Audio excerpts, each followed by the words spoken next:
Síndrome medular central. Integrantes: Gabriela Isabel, Heidi Virginia, Brenda Abril, Oscar Damián, Israel Mario. Vamos a comenzar con la anatomía. Pues vamos a describir el síndrome medular central. Es un síndrome neurológico causado por una lesión en el centro de la médula espinal que afecta al tracto espinotalámico sensorial y a la cara medial del tracto corticoespinal motor, la mayoría de las veces debido a traumatismo en pacientes con espondilosis cervical. Así también podemos denominar que la pérdida de la función motora en desproporción mayor en los miembros superior e inferior en comparación con la pérdida menor en miembros inferiores. Bien, aquí vamos a encontrar la anatomía. Pues vamos a decir que en la región cervical se va a dividir en segmentos. En DC7, DC1 a C7, pues va a controlar el funcionamiento de los brazos y de las manos y la respiración. En la región torácica T1 hasta T12, pues va a controlar la función torácica y el abdomen. En la región L1 y L5, región lumbar, controla el funcionamiento de las piernas, rodillas y los pies, y en la región sacra S5 y S1, S5, controla el funcionamiento de las piernas, las nalgas, los pies, intestino, riñón y funciones sexuales. Y por último, pues conocemos lo que es el coxis. Las áreas medular espinal afectadas por el síndrome medular central, pues va a llegar a afectar lo que es la cara medial del tracto corticoespinal central. En materia gris del cuerpo anterior, va a tener lo que son debilidades en los brazos y en las piernas. También vamos a encontrar lo que es una interrupción axonal en la sustancia blanca cuando las fibras pasan del cuerpo dorsal ventral. Eso va a tener lo que es una pérdida de reflejo tendinoso, fluidos, prácticamente no va a tener respuesta como tal. Luego vamos a encontrar lo que son la compresión del tracto espinotalámico lateral, pues es déficit sensorial. Los núcleos motores somáticos y viscerales están prácticamente afectados. Soy Gabriel Caiceya Puña y yo voy a presentar lo que es la siringomielia. Este es un síndrome, es básicamente el desarrollo de un quiste lleno de líquido, denominado siringe, dentro de la médula espinal. Con el tiempo, el quiste puede llegar a agrandarse y dañar la médula espinal y va a causar un gran dolor, debilidad y rigidez, entre otros síntomas. ¿Cuál es la etiología? Básicamente sucede por un trauma, una espondilosis cervical, una luxación de fractura o una fractura por compresión, también por malformaciones de Chiari, que es la afectación en la que el tejido cerebral se proyecta dentro del canal medular. También se puede dar por una meningitis, que es una inflamación de las membranas que rodean el cerebro y la médula espinal. También por un tumor de la médula espinal que puede interferir en la circulación normal del líquido cefalorraquídeo. También puede darse por afectaciones presentes al momento del nacimiento, como la médula espinal anclada, que se produce cuando el líquido unido a la médula espinal limita lo que es el movimiento de la lesión de la médula espinal.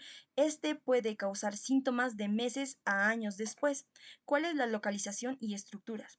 Este síndrome medular central va a ser un síndrome neurológico causado por una lesión en el centro de la médula espinal que va a afectar básicamente a los tractos espinotalámicos. Estos van a ser los sensoriales, y a la cara medial de los tractos corticoespinales. Estos van a ser los motores. La mayoría de las veces, debido a un traumatismo en pacientes con espondilosis cervical, puede llegar a suceder. ¿Cuál es la clínica? Suele localizarse a nivel de la médula espinal cervical, ocasionando síntomas en el cuello, en los brazos, en la parte superior del tórax. Al crecer de tamaño, lo primero que se afecta es la sensibilidad para la temperatura y el dolor, produciéndose anestesia térmica y dolorosa. El paciente pierde sensibilidad al dolor o a la temperatura, conservando el tacto. También puede causar arreflexia, que es la ruptura de la conexión entre las fibras motoras y sensitivas. También disociación termoalgesia por la lesión de las fibras de la comisura anterior. También trastornos vegetativos de predominio en miembros superiores y manos. Tenemos un síndrome muy importante que es la hematomielia, que es la hemorragia intramedular no traumática, producido por un sangrado en el interior del tejido medular en ausencia del trauma.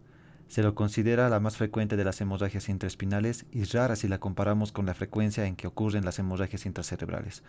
Respecto a la epidemiología, la incidencia es alta en los varones en la relación hombre y mujer en general. Clínicamente se manifiesta a través de un shock espinal asociado al dolor súbito. Asimismo es severo en el raquis, que a menudo es un tipo radicular que puede desarrollarse por debajo del nivel de la lesión y puede producir espasticidad, fasciculaciones, atrofia y areflexia en los miotomas correspondientes. Especialmente evoluciona con rapidez, lo que resalta la importancia de un oportuno diagnóstico y tratamiento. Etiológicamente son varios los factores que pueden desencadenar una hematomielia, como a nivel vascular, que tenemos a una malformación arteriovenosa, tumorales como la metástasis, inflamatoria como la mielitis, infeccioso al absceso, paludismo y fiebre tifoidea, hemopatías como la anemia de Biermann y púrpura trombocitopenia inmunológica, y otros como la siringomielia, radioterapia, síndrome de Weaver y lupus eritematoso sistémico. Respecto a su localización y estructura, es muy importante tener en cuenta el segmento medular comprometido. La localización más frecuente en niños va a ser desde la quinta vértebra cervical hasta la primera dorsal, y en los adultos generalmente a nivel cervical bajo y toracolumbar. Respecto a la imagenología, la resonancia magnética nuclear con o sin galodinio es el estudio de elección ofreciendo un diagnóstico temprano. Demuestra la presencia de sangre intramedular con las típicas imágenes hiperintensas tanto en T1 como en T2. Asimismo, además de una modalidad de imagen inicial, esta se va a dar por una lesión de naturaleza vascular que es sospechada. La mielotomografía computarizada puede emplearse en caso de que la resonancia esté contraindicada o no esté disponible, pero la angiografía es el método estándar de diagnóstico y también para el tratamiento para lesiones vasculares en general. Bueno, ahora vamos a ver sobre los infartos medulares. El síndrome del infarto centromedular es el más relacionado con la enfermedad arterial periférica y ateromatosis en general, y este junto con el infarto transverso completo se va a asociar con cuadros de hipotensión prolongada. En la clínica vamos a tener un cuadro brusco. El déficit máximo se va a alcanzar en minutos o en horas, y la clínica típica es asociado al dolor radicular en el nivel de la lesión. Las lesiones se van a dividir en lesión completa e incompleta. En una lesión completa, la lesión va a abarcar los 2 tercios anteriores de la médula y la clínica va a variar, depende a nivel de la lesión. Como por ejemplo, si la lesión es inferior a C8 y D12, puede dar lo que es una anhidrosis por debajo de la lesión y por encima de la D5, una alteraciones termorreguladoras con frialdad y palidez de extremidades. En las lesiones incompletas, bueno, en las lesiones cervicales hay casos descritos con lesión solo de la sustancia gris, más sensibles a hipoxia. En extremidades superiores se produce parálisis flácida, deflexia y atrófica o el síndrome del hombre en barril. Los síndromes van a ser el síndrome de la arteria espinal anterior bilateral en un 33%, el de la arteria espinal anterior unilateral en un 22%, el de la arteria espinal posterior bilateral en un 8%, en la arteria espinal posterior unilateral en un 17% y el síndrome de infarto centromedular en un 8%.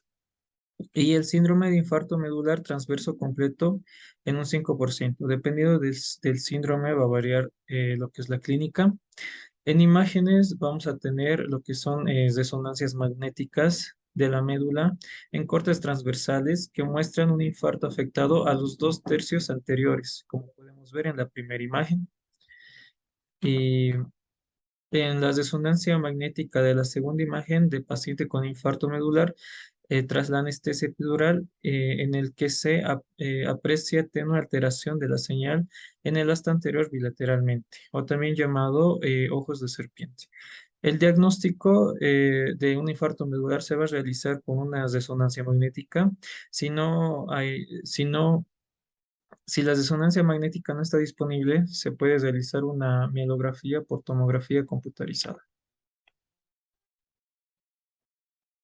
Cuando hablamos de los tumores intramedulares, cabe mencionar a la mielopatía cervical progresiva. Esta es una patología que comprime la médula espinal y que puede llegar a ser invalidante. Esto se debe a un desgaste en las articulaciones, lo cual genera dificultad de movimiento y puede llegar a inflamarse, creando la compresión de la médula espinal. Puede llegar a generar dolor y también dificultad de movimiento. Usualmente se ve casos en personas mayores de 50 años del sexo masculino, pero no es exclusivamente de este tipo. También cabe mencionar a lo que es el ependimoma, que son tumores que surgen de los ependimocitos que se divisen los ventrículos y los espacios en el encéfalo y el centro de la médula espinal.